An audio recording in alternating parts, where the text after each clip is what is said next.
Hello à toi, j'espère que tu vas bien et bienvenue sur cette série de vidéos sur la communication animale.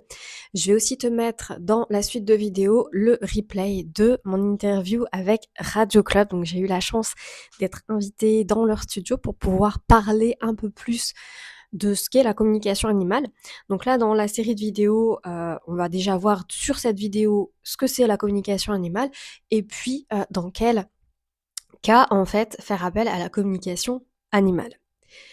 Déjà, je vais commencer par, alors on va dire une vérité essentielle, c'est que bien entendu, la communication animale ne remplace pas et ne remplacera jamais un diagnostic vétérinaire. D'accord? Il peut y avoir eu des fois, alors sur ma carrière, j'en parle hein, dans l'interview, sur toute ma carrière, en fait, j'ai eu des fois où j'ai envoyé de façon spontanée des personnes chez le vétérinaire parce que j'ai eu un doute, l'animal m'avait montré des choses et malheureusement, j'avais raison. Alors parfois, il y a des cas où j'aimerais avoir tort, mais pour le coup, j'avais raison et il y avait effectivement un souffle au cœur, un début d'arthrose, et cetera. Donc tout ça pour dire que, attention, on ne substitue pas, la communication animale, on ne substitue pas, pardon, un diagnostic vétérinaire à la communication animale. Ça se complète, mais jamais, jamais une interprète animalière, une communicante animalière ne va faire de diagnostic. OK, donc ça, c'est pour, vraiment cadrer un peu les choses. C'est vrai que et je comprends, hein, parce que des fois, moi-même, j'entends de la part de personnes qui disent pratiquer la com animale, qui parlent de diagnostic et cetera et ça, vraiment, c'est dangereux et je comprends que, il puisse y avoir des personnes qui, prétendent que ce soit du charlatanisme et cetera mais bon, j'ai envie de te dire, c'est comme dans toutes les professions, hein. C'est pas parce que c'est reconnu, par l'État, par exemple, que tu pas de charlatan. Hem un jour, si ça t'intéresse, je te ferai une vidéo sur, tout ce qui m'est arrivé dans mon parcours médical et tu verras que j'ai eu affaire à beaucoup de charlatans qui pourtant ont leur beau diplôme, sur le mur. Toujours est-il qu'on va revenir tranquillement à la com animale. Alors la question qu'on me pose souvent, en communication animale, c'est comment ça fonctionne? Alors c'est tout simplement un échange d'informations. Si tu as déjà vu ma vidéo sur les mémoires akashiques et si c'est pas le cas, je t'invite à aller la voir. En fait, on va partir du principe que tout a une vibration, tout a une empreinte énergétique avec de l'information. Donc moi j'émets de l'information, les animaux aussi, et tout ce qu'on fait c'est de se brancher à ce champ d'information pour les recevoir et en émettre. Il y a une étude très intéressante qui a été faite d'ailleurs sur la télépathie.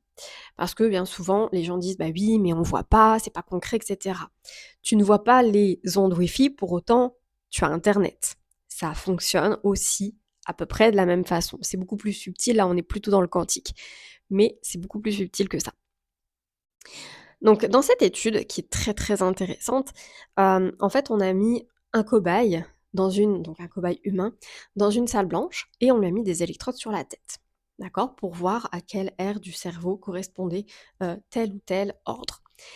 Et dans une autre salle, il y avait une personne qui appuyait sur le micro et qui lui disait par exemple, «Levez votre pied gauche, levez votre main droite, tournez la tête à gauche, tournez la tête à droite». Et en observant l'activité cérébrale de la personne, du cobaye qui était dans la salle blanche, les scientifiques se sont aperçus que, à peine la personne avait appuyé sur le micro, sans dire l'ordre, que l'aire du cerveau correspondant à l'ordre qui allait être émis se réveillait. Ça veut dire quoi?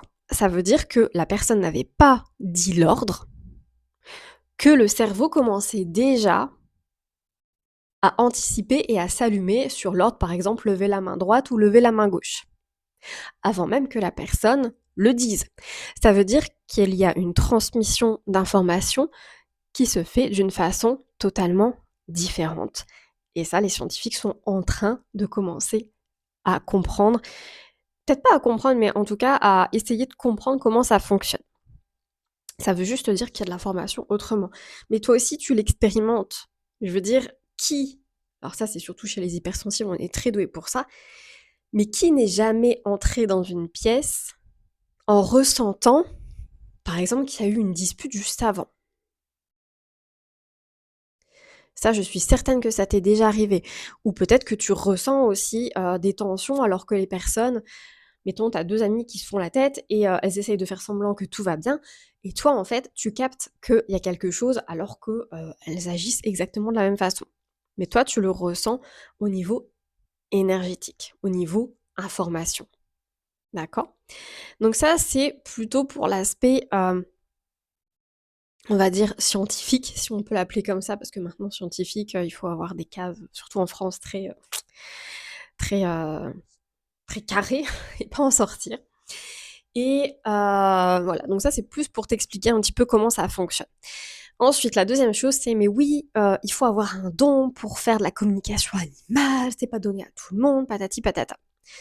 Alors, je dirais que absolument tout le monde a les capacités, on va dire physiques, parce que tout le monde a un cerveau, de, faire de la communication animale. Maintenant, tout le monde n'a pas forcément l'éthique nécessaire, tout le monde n'a pas forcément la compassion non plus nécessaire et malheureusement, il y a des personnes aussi qui, heu, comment je vais vous expliquer ça?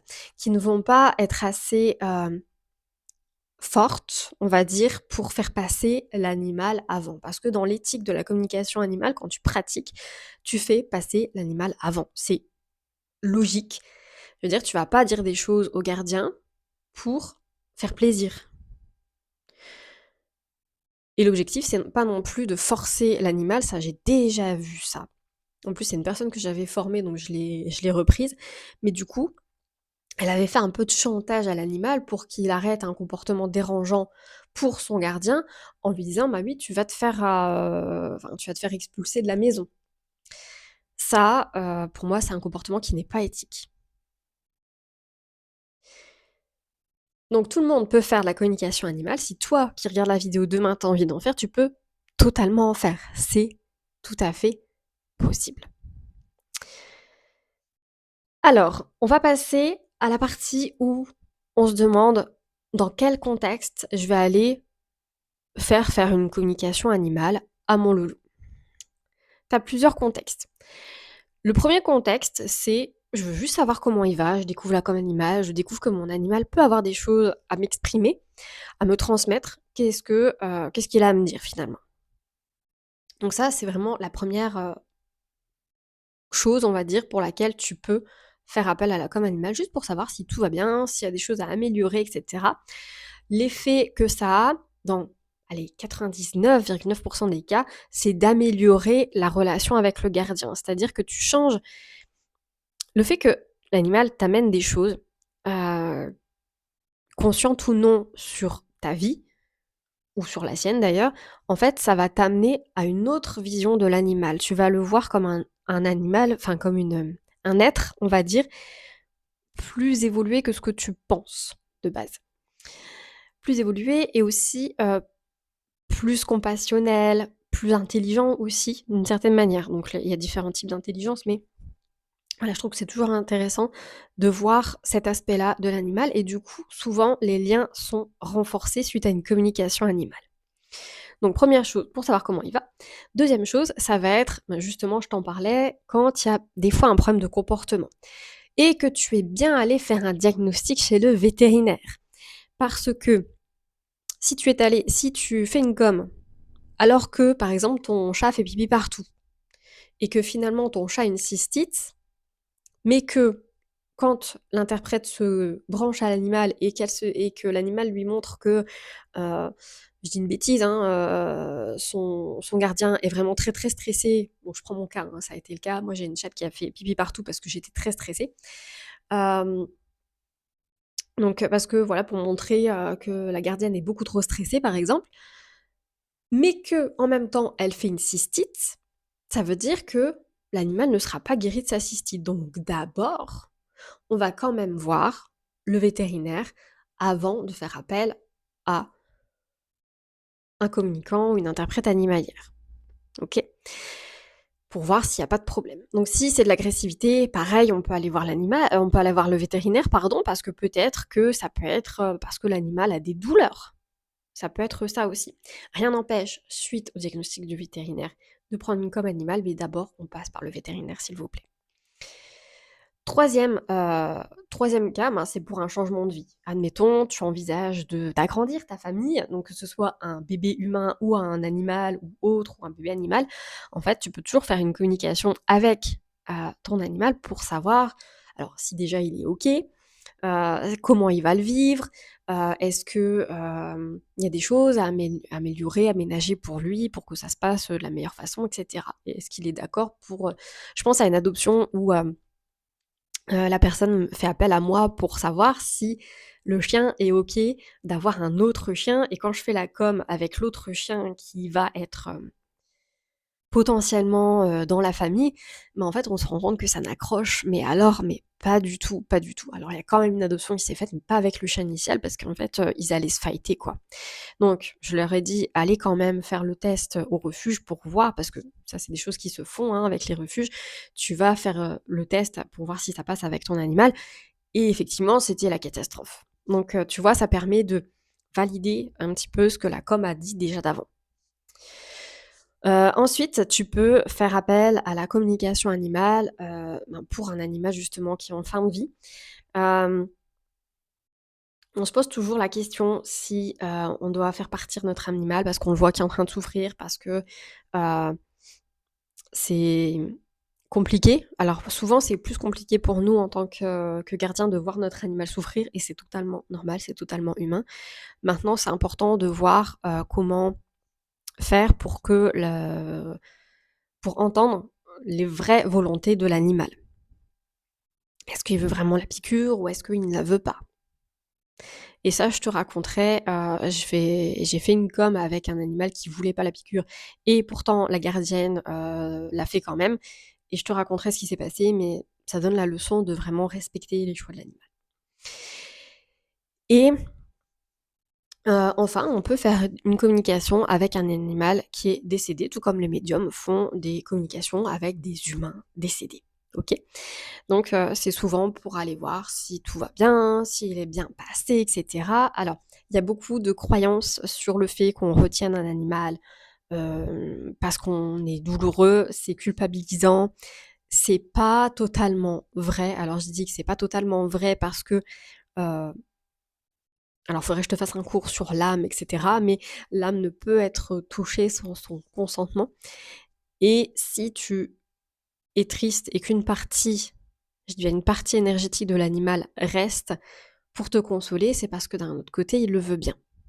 D'accord? Donc ça, je te fais aussi déculpabiliser là-dessus. Donc voilà les champs d'application de la communication animale.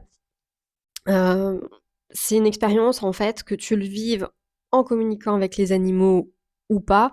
Si tu es juste gardien et que tu fais faire une com pour ton animal, c'est aussi quelque chose de très, puissant à recevoir. Tu vois, je suis interprète depuis, 11 ans.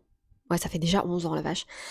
Depuis 11 ans, et en fait, pour certains cas, donc par exemple, j'ai perdu un de mes loulous, et j'arrivais pas à me dire: «Est-ce que je fais la com correctement ou pas avec lui?» Du coup, j'ai fait appel à quelqu'un d'autre, tu vois? Même si je suis en connexion avec lui autrement, j'avais besoin d'avoir des infos par une autre personne, parce que, bah, je reste un être humain avec mes croyances, avec, mes projections, et cetera, et du coup, voilà, c'était important pour moi d'avoir un autre avis. Donc je te laisse avec des questions. Si tu en as, tu peux les mettre en commentaire, et sinon je te mets le lien pour en savoir plus. J'ai fait un article de blog et je te mets le lien aussi pour la vidéo de mon interview complète sur la com animale. Je t'embrasse et je te dis à la prochaine vidéo.